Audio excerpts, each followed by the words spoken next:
Hello again. Here's another one of God's promises to think about for today. This is from Hebrews chapter 13, verses 5 and 6.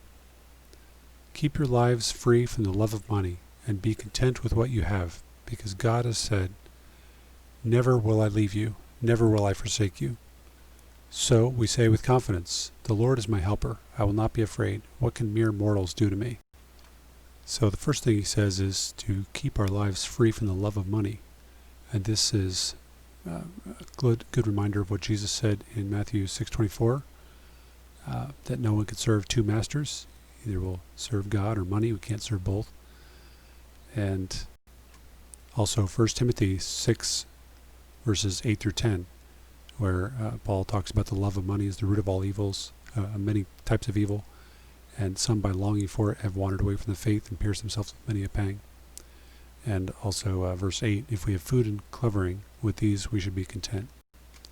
So it says we should be content with what God has given us. You think about it, that sounds nice, but how can we do that? How can we be content? Why?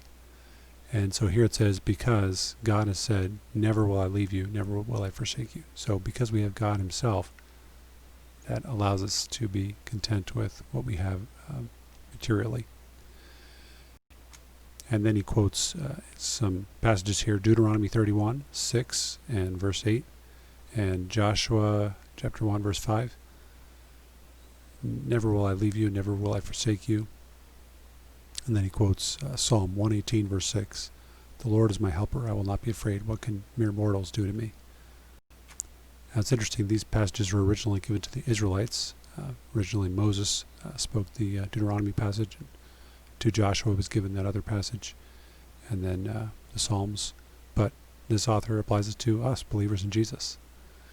And it's also interesting, if you look at the Greek of what this never will I leave you, never will I forsake you is saying, and I'll post a link there, there's actually 5 negatives. So it's extremely interesting and sort of unusual to put so many negatives in there. He's not just saying never will I leave you. He's not just saying it twice with like Hebrew parallelism. He sticks in 5 negative words there.